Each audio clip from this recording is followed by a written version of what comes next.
సత్యత్రేతాయుగాలు రెండు కూడా సుఖశాంతుల ఆనందముతో పరమాత్ముడు స్థాపించిన రాజ్యంలో ఉంటాం. అక్కడ ఒకే ధర్మం ఒకే మతంగా ఉంటుంది. తర్వాత వచ్చిందని ద్వాపరికం అంటారు. ఈ ద్వాపరికంలో ధర్మాల వాళ్ళు మతాల వాళ్ళు వస్తారు. ఇస్లాం మతం, క్రైస్తవ మతం, బౌద్ధ మతం వాళ్ళు వస్తారు. ఈ సత్యత్రేతాయుగాలలో ఉన్న వాళ్ళే ద్వాపరికంలో కూడా ఉంటారు. ఈ ద్వాపరికం నుంచి మళ్ళీ అందరూ కూడా కలియుగంలోకి వస్తారు. ఎవ్వరు ఎక్కడికి పోవడానికి వీల్లేదు, రాను అనడానికి వీల్లేదు. ఈ సత్యత్రేతాయుగాలు బంగారుయుగము, వెండియుగము, రాగియుగము, ఇనుపయుగము.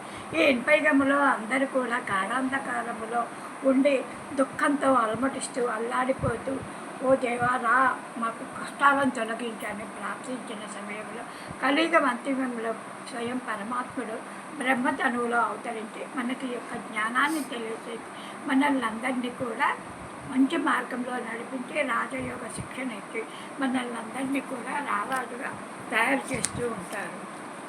ప్రతి విద్యార్థి కూడా 5 ఏళ్ల నుంచి విశ్వవిద్యాలయంలో చదువుకుంటూ ఉంటారు. అదే విధంగా ఇది కూడా ఒక విశ్వవిద్యాలయం.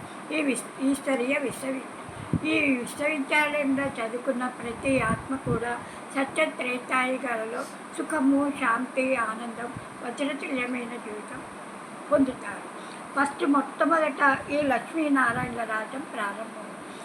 ఈ సంగమయుగములో జన్మ పొందిన ప్రతి ఆత్మ బ్రాహ్మణాత్మ ఈ లక్ష్మీనారాయణల రాజ్యంలో జన్మ పొంది సుఖశాంతులు పొందటానికి బహుమతిగా పరమాత్ముడు గిఫ్ట్గా ఇస్తున్నారు.